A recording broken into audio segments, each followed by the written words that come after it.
ലാൽ സലാം എന്ന് പേര് കൊടുത്തത് ലാലിന് സലാം എന്ന അർത്ഥത്തിലാണ്. അത് സത്യം പറഞ്ഞ വിശ്വാസയോഗ്യമല്ല. ലാൽ സലാം എന്ന് പറഞ്ഞത് കുറേ വർഷങ്ങളായിട്ട് ഒരു കമ്മ്യൂണിസ്റ്റ് ശൈലിയാണ്, കമ്മ്യൂണിസ്റ്റ് രീതിയാണ്. ദാദാസാഹിബ് ഫാൽക്കെ പുരസ്കാരം ലഭിച്ച നടൻ മോഹൻലാലിനെ ആദരിക്കാനൊരുങ്ങുകയാണ് സംസ്ഥാന സർക്കാർ.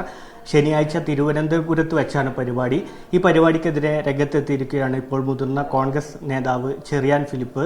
ഈ പരിപാടിയിലൂടെ മോഹൻലാലിനെ രാഷ്ട്രീയവൽക്കരിക്കാൻ ശ്രമിക്കുന്നു എന്നാണ് ചെറിയാൻ ഫിലിപ്പിന്റെ ആരോപണം. എന്താണ് ഇങ്ങനെ ഒരു ആരോപണം ഉയർത്തുന്നത്? ഒരു ആരോപണമല്ല. മോഹൻലാൽ കേരളത്തിൻ്റെ അഭിമാനമാണ്, കേരളത്തിൻ്റെ പൊതുസ്വത്താണ്. അദ്ദേഹത്തിന് കേരളത്തിൽ ഒരു ഉചിതമായ പൗരസ്വീകരണം കൊടുക്കണം. അതിലെല്ലാ രാഷ്ട്രീയ കക്ഷികളും എല്ലാവരും പങ്കെടുക്കേണ്ട ഒരു സംഭവമാണ്. തിരുവനന്തപുരത്ത് കളിച്ചു വളർന്ന ആളാണ് മോഹൻലാൽ. അതുകൊണ്ട് തിരുവനന്തപുരം എന്ന് പറയുന്നത്, അദ്ദേഹം ജനിച്ചത് എന്ന് പറയുന്നത് പത്തനംതിട്ടയാണെങ്കിലും അദ്ദേഹത്തിൻ്റെ സ്കൂൾ വിദ്യാഭ്യാസം മുതൽ ഈ തിരുവനന്തപുരത്തിൻ്റെ ഒരു സ്വത്താണ്. അപ്പോൾ അങ്ങനെ എടുക്കുമ്പോൾ തിരുവനന്തപുരത്ത് ഒരു വലിയ സ്വീകരണം കൊടുക്കുമ്പോൾ അതിന് ഒരു രാഷ്ട്രീയ നിറം പാടില്ല. വിദ്യാഭ്യാസം, നമ്മുടെ സാംസ്കാരിക മന്ത്രി പറയുന്നത് ലാൽ സലാം എന്ന് പേര് കൊടുത്തത് ലാലിന് സലാം എന്ന അർത്ഥത്തിലാണ്. അത് സത്യം പറഞ്ഞ വിശ്വാസയോഗ്യമല്ല. ലാൽ സലാം എന്ന് പറഞ്ഞത് കുറേ വർഷങ്ങളായിട്ട് ഒരു കമ്മ്യൂണിസ്റ്റ് ശൈലിയാണ്, കമ്മ്യൂണിസ്റ്റ് രീതിയാണ്. ഒരു സഹാവിനെ കാണുമ്പോൾ ലാൽ സലാം സഹാവേ എന്ന് പറഞ്ഞാൽ അതിൻ്റെ അർത്ഥം ഈ കമ്മ്യൂണിസ്റ്റ് ഒരു സമീപനമായിട്ട് കാണുന്ന ഒന്നാണ് ലാൽ സലാം. ഇൻകുലാബ് സിന്ദാബാദ്, ഇൻകുലാബ് സിന്ദാബാദ് എന്ന് പറയുന്നത് ഈ മുഹമ്മദ് ഇക്ബാലാണ് അതിൻ്റെ ആവിർഭാവമെങ്കിലും ഭഗത് സിംഗ് അത് പറഞ്ഞ ശേഷം കമ്മ്യൂണിസ്റ്റ് പാർട്ടി അവരുടെ ആപ്തമുഖ്യവാക്യമായി വിപ്ലവം ചെയ്യിക്കട്ടെ. അതുപോലെ തന്നെ ലാൽ സലാം എന്ന് പറയുന്നതിൻ്റെ അർത്ഥം ചുവന്ന വന്ദനം അല്ലെങ്കിൽ ചുവപ്പ് അഭിവാദ്യങ്ങൾ എന്നുള്ളതാണ്. അതായത് റഷ്യൻ വിപ്ലവത്തിന് ശേഷം നമ്മുടെ ലെനിൻ ആണ് ഈ മുദ്രാവാക്യത്തിന്റെ പുറത്താവ്. സ്വാഭാവികമായിട്ടും മോഹൻലാലിന്റെ പേരിനോട് ചേർത്തൊരു പേര്, അതിനൊരു അഭിവാദ്യ രൂപം, അർത്ഥത്തിലാണ് സർക്കാർ അതിനെ വിശദീകരിക്കുന്നത്. സർക്കാർ പറയുന്നത് സജി ചെറിയാൻ പറയുന്നത് ലാലിന് അധികാരം. അപ്പൊ ലാൽ എന്ന് പറഞ്ഞാൽ ലാൽ മാത്രമല്ലല്ലോ, മോഹൻലാൽ എന്നല്ലേ പേര്.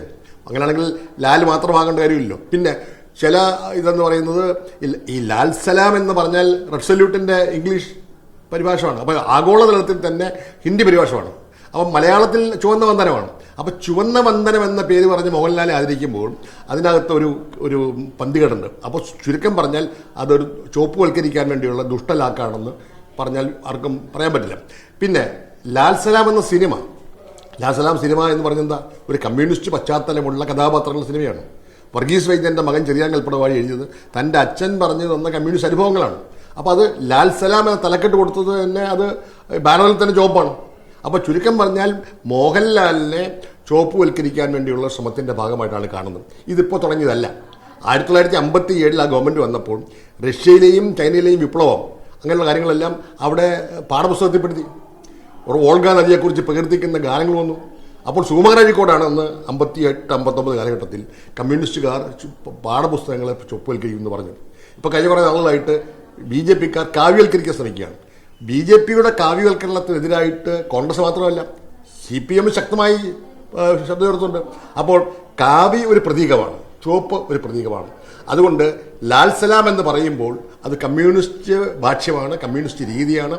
കമ്മ്യൂണിസ്റ്റ് അഭിവാദ്യത്തിൻ്റെ ഒരു തലക്കെട്ട് മോഹൻലാലിനെ ആദരിക്കാൻ കൊടുക്കുമ്പോൾ അതിനകത്ത് ഒരു ദുഷ്ടലാക്കുണ്ട് എന്ന് പറഞ്ഞാൽ ആർക്കും കുറ്റം പറയാൻ പറ്റില്ല.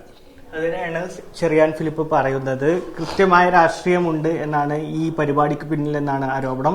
കാരണം ലാൽ സലാം പോലുള്ള ഒരു അഭിവാദ്യ രീതി ഈ പരിപാടിക്ക് വെക്കുമ്പോൾ അല്ലെങ്കിൽ അതിനൊരു ക്യാപ്ഷൻ നൽകുമ്പോൾ അതിന് പിന്നിൽ രാഷ്ട്രീയമുണ്ട് എന്ന് തന്നെയാണ് ആരോപണം. Camera person S. സനോഷിനൊപ്പം Sufan VP, Media One, Thiruvananthapuram.